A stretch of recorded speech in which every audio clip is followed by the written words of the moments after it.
really give us the take, right, for your protection of you're not doing anything different than any other father would do. Well, I'm a black father. That's different. we haven't seen him in that role get glorified and get magnified being there. Yes, sir. So that's the case. Not only that, I'm a hands-on father with a lot of understanding on where my son is going. I was there for 14 years. I worked for the NFL Network for another 14, 15. I know what I'm doing in that field, and I know somebody that knows somebody that knows somebody in that sport.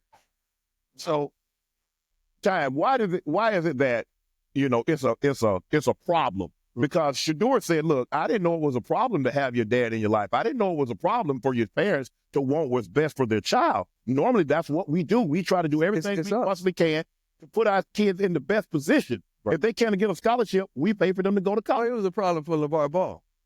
It's a problem for LeBron. Yeah. It's a problem for Prime.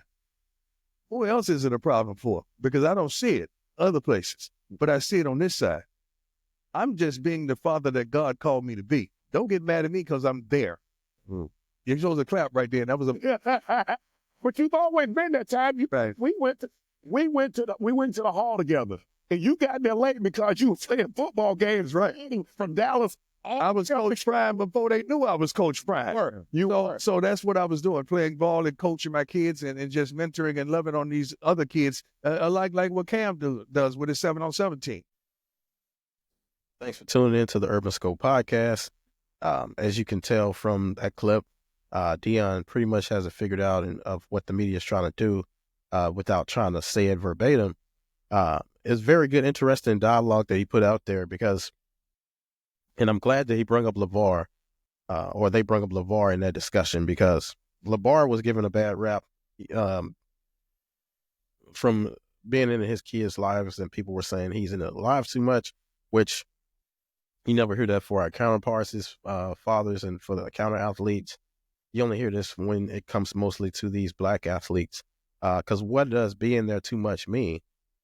Because if you want to be supportive, there's no such thing as too much support. There's such thing as not enough support, but there's definitely no such thing as too much support. And in my opinion, you can never have too much support.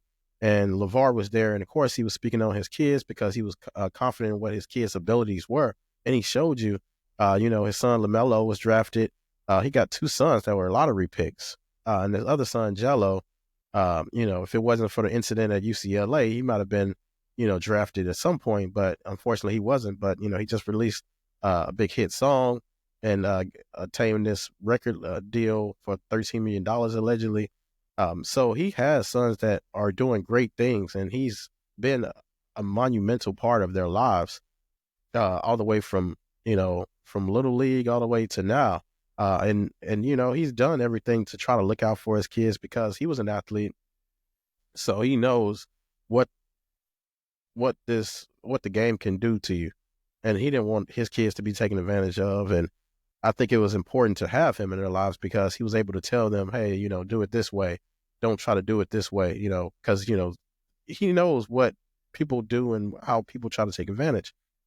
So like I said, he was given a bad rap because then, they want to say he was controlling and cocky as well. And they always say that when you're confident, but it was kind of bad. Like I remember hearing this Deion Sanders interview, and afterwards I started thinking about what LeVar, when he went on Jason Whitlock, which is probably one of the worst broadcasters we have out there, or media personalities. And he had a lady by the name of Kristen Leahy on there, and she was just trying to grill LeVar Ball and try to talk about how his kids were scared of him and how he was, overbearing to these kids and he needed to separate himself. And I was like, wow, this doesn't seem right, But looking back on it now, it seems like what the media was trying to do, and she was out there to send them to for a purpose. And her being on Jason Whitlock's show proves my theory even more. Jason Whitlock's black, but of course he goes against his own agenda. This seems like this year is about going against your own benefit this year, just with people complaining about the price of eggs and things like that. But that's what we voted for. Well, I didn't vote for it, but that's the way things have gone, and people have been going against their own agendas from day one. In this LeVar interview with Kristen Leahy, and Jason Whitlock was no different. But it was just cringeworthy to see. You know, she tried to paint him as a monster, and you know, she tried to do all these different things, but he wasn't going for it, and he was obviously trying to tell her he was scared and he had to do this because of the dynamics, and it made sense. But you know, LeVar was always given a bad rap, and I think it was excellent for them to bring up LeVar in this point. Even the guy next to Deion on the stage, which was Cam Newton, had to face the same thing. When he was in college at Auburn, his dad was accused of taking money, and all these different things for NIL came into play. And people said the same thing about his father. So I never hear these stories about, you know, about the white athletes and their fathers, because we know different athletes have done this type of stuff before, whether it be Eli and John Elway's fathers. You know, they forced trades. They didn't want to go to the teams they were projected to be drafted to, so they forced trades, and no one can question their motives as fathers, you know. And when you think about, that's a big thing. And even when Deion's son now is drafted, projection, they're painting this narrative that he's going to be heavily involved and his son will only go to certain teams. Now, when they have asked him on the media lately, he said, you know, I'm leaving it in God's hands, you know, but the media is trying to paint like he's going to be this helicopter dad, or this dad that's going to be overbearing and it's going to be, you know, all involved in the son's process. But they don't want the dad in the process because they know, you know, the dad's going to be more knowledgeable because he's played in the NFL. You can't take advantage of him as much. And they want these kids to be vulnerable. They want, you know, these kids to be all on the loan so they can sign these horrible contracts, these horrible deals. And then at the end, we're looking at these athletes like, well, you know, you signed these contracts. Where were your people? You know, but Deion is not going to do that. He's a very involved father who has been coaching them since, you know, since their younger days. And this will be the first time he won't be coaching his sons. His other son is Shiloh, is projected to be drafted as well, probably in the later rounds. But more than likely, this will be the first time he won't be coaching his sons. And, you know, people are pretty excited about that because they think that he's too involved, whatever that means. But, you know, just getting back to LeVar a little bit, you know, when he tried to come up with this big baller brand shoe thing, even people from our own community tried to downplay it and say, oh, it's a cheap shoe, it's this and that. But he was trying to create that infrastructure for his kids so they wouldn't be taken advantage of, because we know these shoe deals are predatory, and a lot of these deals are predatory. You have to make all these different appearances, do all these different things, and then you're bound to, you say one wrong thing, you're out of there.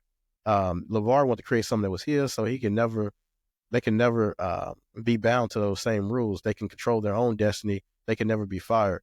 And that's what America should be about, creating your own opportunities so you can be fired, creating these opportunities so you can control your own destiny and be an owner. But like I said, they don't want, you know, certain people to be owners. They want people to be these proletariats. You know, they don't want you to control your own destiny, because then they can't control you. But, you know, Deion just being confident in his son's abilities, and, you know, he's just being scrutinized for the wrong things. And, you know, when you think about Ja Morant and even his dad is at most courtside of most of the games, at least the home games. And, you know, I don't hear them talk much about Ja's dad as much, but I'm pretty sure there's talk out there. But like I said, these fathers are just being heavily involved. Like, you got to commend that. Like, I don't understand what the problem is. But when you're in certain aspects and you're seen in certain ways, it's not as frowned upon. For example, Mahomes' mom is at every game. His wife is at every game. No one says anything about that. His dad pretty much stays out of spotlight. And, you know, it's that way. But nobody says, well, you know, Taylor Swift, you're at every game. At Travis, you know, for Travis Kelce, do you have anything else to do? You know, nobody says that. They're excited and they keep going about their day. But like I said, the game is rigged. It's only set up for certain people who are liked and certain people who are seen in a certain light. Otherwise, it could be seen as overbearing. So you have to think about what is America's motive in attempting to demolish the black or devalue the black father, because we know that Jerry Jones' sons helped run the team. They might be qualified education-wise, but experience-wise, before they got those jobs, what were they doing before then? And nobody says, well, you know, this is nepotism. when LeBron's son got drafted, Bronny got drafted in the second round, there was hell broke loose. People were saying it's nepotism. Worse, we barely hear nepotism anymore. It's one of those words that we thought were dying out or kind of phasing out. But everyone was upset about it and saying that somebody lost an opportunity. But we know behind the scenes, people pull strings for their family all the time. It's just that Black people don't have the ability to do that usually. And then, once certain people have that ability, it's magnified. So when you think about LeBron being able to do that, if anyone had the opportunity to do that for this child or for their family member, they would. But like I said, the dynamics change when certain people do it. But I think they just, these fathers just have to continue to strive throughout the negativity, the distractions, and the misdirections, because we know that's what it is. They're just trying to separate these entertainers and athletes from their family and support so they can manipulate them and take advantage of these people. But we won't let that happen because we have a strong support system and they have this strong base and strong sense of community. So all these attempts that the media and society are trying to do just simply won't work. But thanks for tuning into the Urban Scope podcast. And until next time, I'll see you next time.